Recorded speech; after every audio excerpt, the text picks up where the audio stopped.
England are naming their team on a Tuesday.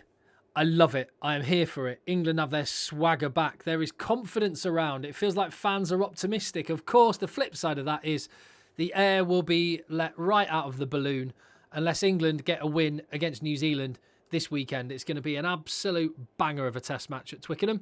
I'll be there for it. But more importantly, I'm here right now with you on Egg Chasers to talk about the team that Steve Borthwick has selected. I'm really interested to know your thoughts, so please let me know in the chat down below. Give the video a thumbs up. If you appreciate the content on the channel, hit subscribe. I guess the big news is Borthwick is sticking with the POM squad.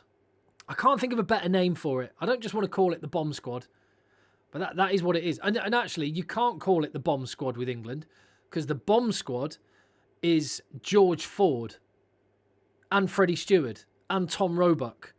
George Ford is going to be sticking up the spiral bombs all day long. Make no mistake. So the Bomb Squad is George Ford and Freddie Stewart. The POM Squad are the incredible talents that are coming off the bench. England's first choice front row. I would say maybe England's best player, Tom Curry. The four of them on the bench with also Chandler Cunningham South ready to come on and just, that guy can let rip for half an hour. Henry Pollock as well, who can have massive impact. And Marcus Smith. That bench is impressive. Will the starting team be the one that's going to do a job against New Zealand? How do you feel about it?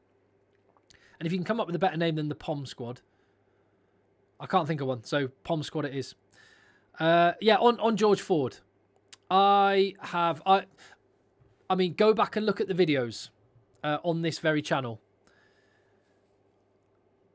When George Ford missed that, he missed a penalty and a drop goal, didn't he, at the end of that game against New Zealand last year. And there were a lot of England fans saying George Ford shouldn't play for England again. And at that time, it was because they wanted Marcus Smith in. And they were probably some of the same England fans that were saying Owen Farrell shouldn't be England's 10. And it should be Marcus Smith at the Rugby World Cup in 2023. And Owen Farrell was absolutely incredible. And it's probably the same England fans who were saying it should be Finn Smith, not Marcus Smith. Well, it's George Ford now, and I'm absolutely delighted about it. I think the guy is elite. I think Finn Smith is amazing. I think Marcus Smith is amazing. I think Owen Farrell is incredible. I'd have any one of them playing fly half for England. It is not a problem. And I like the fact it feels like there is much less moaning from England fans about George Ford now than there was this time last year, which I'm pleased about. George Ford is incredible. And I would pick him if I were Steve Borthwick. I'm delighted he has. And in tandem with Freddie Stewart and Tom Roebuck, it's going to be raining bombs on New Zealand. And the fact that Caleb Clark is out only helps England's cause a little bit. It's going to be fierce. It's going to be really, really fierce. Had George Furbank been available to play at fullback, then that might change the complexion of what England do. Then maybe it is a Finn Smith game plan along with his Northampton teammates, George Furbank, and you play a different kind of on-the-ground running game or more balanced game. George Ford can do that as well, let's not forget. Well, I think people always get into the habit of thinking George Ford is just a pragmatic kicking 10, the same way they think that about Andre Pollard when they're so much more than that. Anyway, I'm delighted about that. It's a shame Tom Roebuck is in, which is great for him. He's only in because Tommy Freeman is out injured, which is a big miss for England, as is Ollie Chesham. 2 British and Irish Lions, 2 Test match Lions as well. And they're going to be replaced by 2 guys who are greener in their England journey, but with an opportunity to impress. Alex Coles coming in the second row. Yeah, so those are the changes that are enforced. The others are tactical. Only 3 vice-captains. Oh, that's a bad move, Steve. You could have gone for 5 or 6 vice-captains. 3 vice-captains and numbering it 15 to 9, 1 to 8.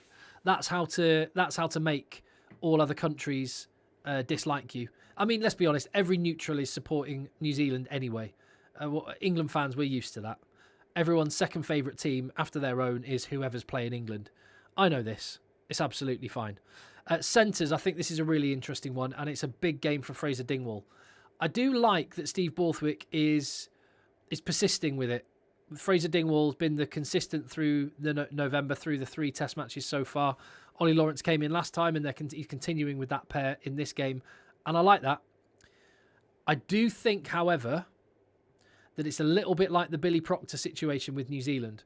I also praised Scott Robertson for sticking with Billy Proctor through the Rugby Championship, because I thought people need a bit of time to properly get into international rugby, and you need to give someone a few games to cement combinations and to really get a feel for the game at that level.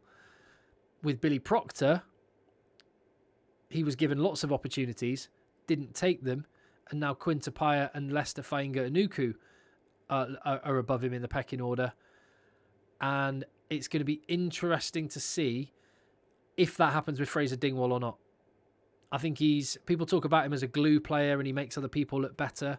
And I'm on board for that. I'm willing. That's why I'm willing to persist. There will come a time, however, where he'll have had enough opportunities, and if it hasn't delivered, might have to look elsewhere. It'll be interesting. Right, one I'm definitely watching. Big game. Sam Underhill and playing against New Zealand. Name a more iconic duo. The Orc is going to be running round, atomising Kiwis. He plays his best rugby against New Zealand. That incredible try-saving tackle that everyone remembers from, I can't even remember how many years ago, but iconic. Well, yeah, so iconic I can't remember the year, but I remember the tackle. Sam Underhill in that World Cup semi-final in 2019. Him and Tom Curry, the Bash brothers. It might well be that it's either Curry or Underhill that are on the field this time. And again, someone else who you have to say, massive game for, Guy Pepper. I love that Guy Pepper was in the squad. I did not have him starting this test match in my thoughts. And fair play, Guy Pepper. He's been really good in the Premiership, and he is stepping it up to international level. Huge game for him, opposite Wallace Satiti, and likely Ardi Savia and Peter Lakai as well. That is going to be an explosive bunch of back rows. Interesting. Yeah, I'm encouraged. I like the thinking with England. Finishing with their better players on the field in Tom Curry and the front row. They're going to need to go and actually deliver in that opening 40, 50 minutes to make sure they're in a position to win the game late on. I feel confident. I do feel that this is the barometer for England. Even if England had lost to Australia, if they win this one, then November is regarded as a success. Even if they beat Argentina, even if they beat Australia, if they lose to New Zealand, then I think this November is regarded as a disappointment. This is the game. That is the measure of where England are at. This is the one. This is the one.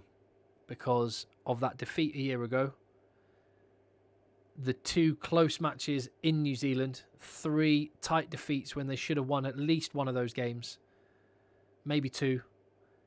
They've got to start getting over the line. They have to deliver. Looks to me like a team that's very much capable of doing it. I think England are tracking in the right direction. The age profile of this team is really good. The quality is really good. They seem to have sorted out some of the areas of concern, like the scrum, for example. And Steve Borthwick is starting to find a way and an identity of how to use the incredible depth of players England have at back row. And look at the bench. There's 3 of them on the bench, 3 of them starting. Chandler Cunningham himself able to cover at second row. But Alex Coles and Maro Itoje have got huge engines, so they could play the whole game. So it could be a whole new front row for England to finish the game. We will see. It's going to be interesting. Cannot wait for this one. I'm going to be there at Twickenham, like I say. I will be covering the game from there, so subscribe to the channel so you don't miss anything. But let me know your thoughts, most importantly, in the chat down below. I'll see you there.